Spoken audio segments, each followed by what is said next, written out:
dearest sisters and brothers, thank you very, very much for being here today.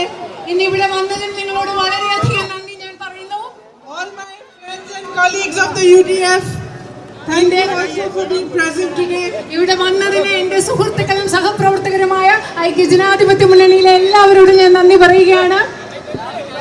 I owe you a great debt of gratitude.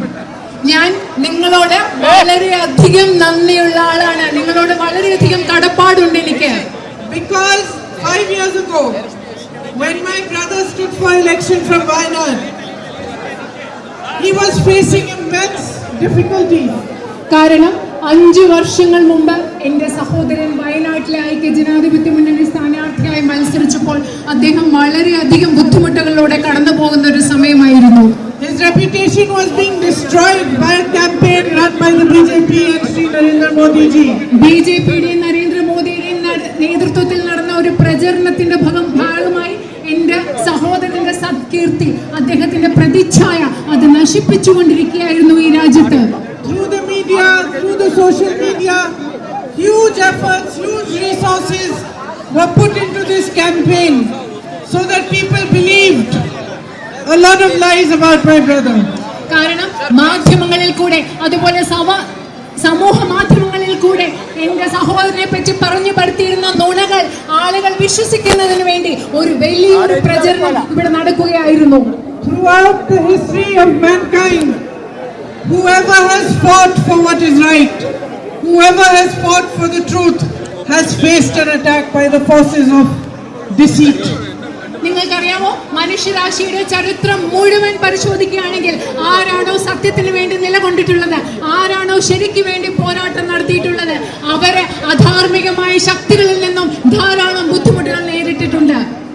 My debt of gratitude to you is that you recognize this man despite this whole campaign, despite everything that was being said to you.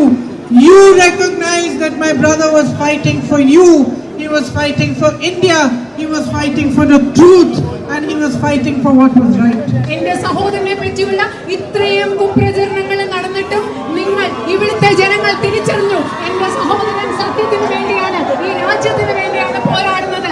അതാണ് എനിക്ക് നിങ്ങളോടുള്ള കടപ്പാടിന്റെ കടം എന്ന് പറയുന്നത്. So when the whole world turned their backs on him, you supported him.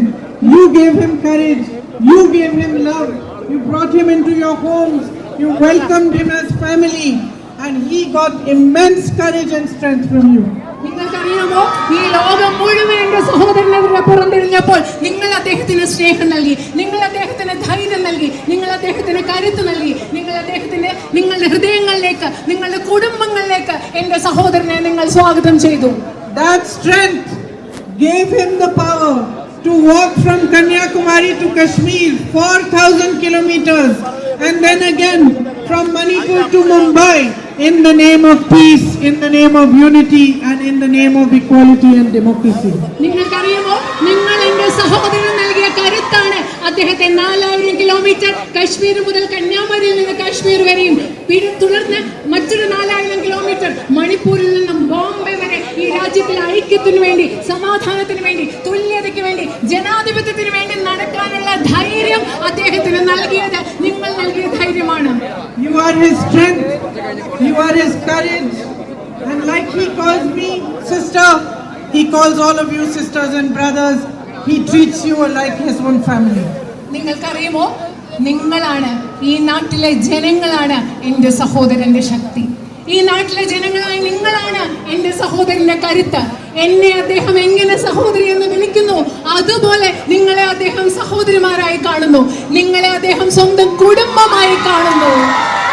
And he has been fortunate to be a member of parliament until today.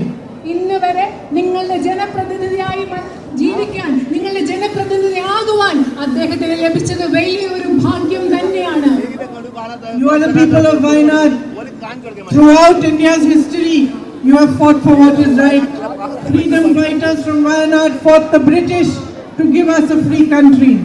നിങ്ങൾക്കറിയാമോ, വയനാട്ടിലെ ജനങ്ങൾ, ഈ രാജ്യത്തിന്റെ ചരിത്രം പരിശോധിച്ചാൽ അറിയാം, വയനാട്ടിലെ ജനങ്ങൾ എന്താണോ ശരി അതിനു വേണ്ടി നിലകൊണ്ടിട്ടുള്ളതാണ്. വയനാട്ടിൽ നിന്നുള്ള സ്വാതന്ത്ര്യ സമര സേനാനികൾ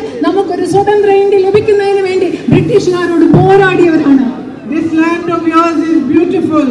നിങ്ങളുടെ ഈ ഭൂമി എന്ന് പറയുന്നത് വയനാട് മനോഹരമായ ഒരു ഭൂമിയാണ്. When I am traveling through it, I cannot help but keep looking at the forest, the beautiful trees, ഞാനിങ്ങനെ വയനാട്ടിലൂടെ യാത്ര the ചെയ്യുമ്പോൾ mountains. ഞാൻ ഈ മനോഹരമായ മരങ്ങൾ, ഈ മരങ്ങൾ ഇതൊക്കെ നോക്കിയാണ് ഞാൻ ഇവിടെ യാത്ര ചെയ്തുകൊണ്ടിരിക്കുന്നത്. But more than anything, what I see is the beauty of your spirit. അത് മാത്രമല്ല, ഈ പ്രകൃതി സൗന്ദര്യം കാണുന്നതിൽ ഏറ്റവും ഉപരിയായിട്ട് ഞാൻ കാണുന്നത് നിങ്ങളുടെ ചൈതന്യത്തിന്റെ മനോഹാരിതയാണ്. വയനാടിന്റെ ചൈതന്യത്തിന്റെ മനോഹാരിത. The genuine love with which you wait for me, you welcome me, you hug me, kiss me, and you treat me like one of your own. നിങ്ങൾ എത്രമാത്രം ആത്മാർത്ഥതയുള്ള സ്നേഹത്തോടു കൂടിയാണ് നിങ്ങൾ എന്നെ കാത്തു നിൽക്കുന്നത്, നിങ്ങൾ എന്നെ ആലിംഗനം ചെയ്യുന്നത്, നിങ്ങൾ എനിക്ക് ഉമ്മകൾ നൽകുന്നത്. നിങ്ങൾ നിങ്ങളുടെ ഒരു സ്വന്തം ഒരാളെ പോലെയാണ് എന്നെ നിങ്ങൾ കണക്കാക്കുന്നത്. It has only been maybe 1 week since I have been coming and going from here, but I already feel like I am your daughter, I am your sister. നിങ്ങൾക്കറിയോ, ഞാനിവിടെ വയനാട്ടിൽ വന്നു പോയിട്ട് ഏകദേശം ഒരാഴ്ചയായിട്ടുള്ളൂ. പക്ഷെ ഇപ്പോഴേ എനിക്ക് തോന്നുകയാണ് ഞാൻ നിങ്ങളുടെ മകളാണ്, ഞാൻ നിങ്ങളുടെ സഹോദരിയാണെന്ന് ഇപ്പോൾ തന്നെ എനിക്ക് തോന്നുകയാണ്. But you know, there's one more thing I have noticed when I have been traveling around. What immense potential you have. അത് മാത്രമല്ല, ഞാൻ ഇവിടെ യാത്ര ചെയ്യുമ്പോൾ ഞാൻ ശ്രദ്ധിച്ച ഒരു കാര്യങ്ങളുണ്ട്. എത്ര ആഴത്തിലുള്ള കഴിവാണ്, സാധ്യതകളാണ് വയനാടിനുള്ളതെന്ന് ഞാൻ ശ്രദ്ധിച്ചിട്ടുണ്ട്. I have met young people in colleges. I see you standing outside your schools waiting. When I meet you, young men and women with these bright faces, energy and strength, and I can see that you are educating yourselves for a strong future. ഞാനിങ്ങനെ യാത്ര ചെയ്യുമ്പോൾ ധാരാളം ചെറുപ്പക്കാരെ കണ്ടിട്ടുണ്ട്. നിങ്ങളെ പോലെയുള്ള ചെറുപ്പക്കാരെ കണ്ടിട്ടുണ്ട്. സ്കൂളിലെ കുട്ടികൾ, തിളങ്ങുന്ന മുഖമുള്ള വിദ്യാഭ്യാസം ചെയ്തിട്ടുള്ള കുട്ടികൾ. ഇവരെ കാണുമ്പോൾ എനിക്ക് മനസ്സിലാവും നിങ്ങൾ ഒരു മികച്ച ഒരു ഭാവിക്ക് വേണ്ടി വിദ്യാഭ്യാസം ചെയ്യുന്നവരാണെന്ന് മനസ്സിലാക്കാൻ സാധിക്കും. I went to a soccer stadium. I saw boys who were playing such good soccer. It really made me proud. ഞാനൊരു ഫുട്ബോൾ സ്റ്റേഡിയത്തിൽ പോയപ്പോൾ അവിടെ അത്ര നന്നായിട്ട് ഫുട്ബോൾ കളിക്കുന്ന ആൺകുട്ടികളെ കണ്ടപ്പോൾ എനിക്ക് ശരിക്കും അഭിമാനം തോന്നി. I see that in sports you have talent. നിങ്ങൾക്ക് വളരെയധികം കഴിവുകളുണ്ട്. You have natural beauty which can be a source of great revenues if the tourism potential is maximized over here. നിങ്ങൾക്ക് ഇവിടെ മനോഹരമായ പ്രകൃതി സൗന്ദര്യമുണ്ട്. വയനാടിന്റെ വിനോദസഞ്ചാരത്തിന്റെ സാധ്യതകളെ വികസിപ്പിച്ചെടുത്താൽ നിങ്ങൾക്ക് ഒരുപാട് വരുമാനം അതിലൂടെ ഉണ്ടാവാൻ സാധിക്കും. I see the farms growing banana trees, growing coffee, growing areca, growing tea. വാഴ കൃഷി നടത്തുന്ന, അതുപോലെ അടിക്ക കൃഷി നടത്തുന്ന ഒരുപാട് കൃഷിയിടങ്ങൾ ഇങ്ങനെ യാത്ര ചെയ്യുമ്പോൾ ഞാൻ കാണുന്നുണ്ട്.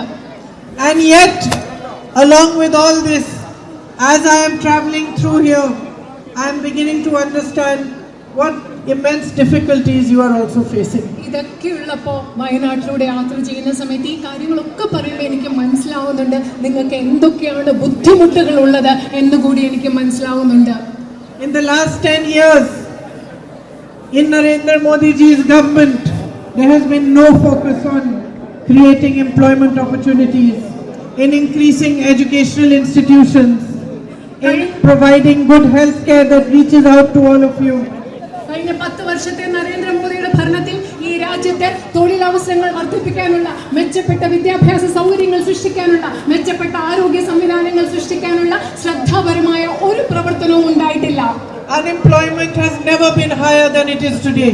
ഇന്നുള്ളതിനേക്കാൾ ഏറ്റവും കൂടുതൽ വലിയ തൊഴിലില്ലായ്മ നിരക്കാണ് നമ്മുടെ രാജ്യത്ത് ഇന്നുള്ളത്. In the poorest of homes, families are working day and night to educate their children, to have a better future for themselves, and yet fully educated youngsters cannot have the prospect of jobs and employment. ഏറ്റവും ദരിദ്രരായ കുടുംബങ്ങളെ തങ്ങളുടെ മക്കൾക്ക് മെച്ചപ്പെട്ട ഒരു ഭാവി ഉണ്ടാക്കാൻ വേണ്ടി കുടുംബാംഗങ്ങൾ കഷ്ടപ്പെട്ട് അവരെ പഠിപ്പിക്കുകയാണ്. പക്ഷെ അവർക്ക് ജോലി കിട്ടാനുള്ള ഒരു സാധ്യതയും ഭാവിയിൽ കാണുന്നില്ല. There has been no focus on strengthening the manufacturing units and manufacturing in this country. ഈ രാജ്യത്തെ ഉൽപാദന മേഖലയെ ശക്തിപ്പെടുത്താനുള്ള യാതൊരു ശ്രമവും ശ്രദ്ധയും ഉണ്ടായിട്ടില്ല.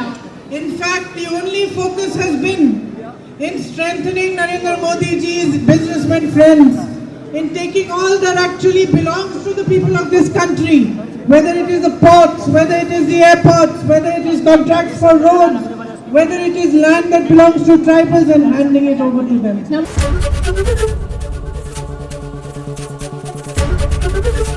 ABP Ganga, खबर आपकी जुबान आपकी।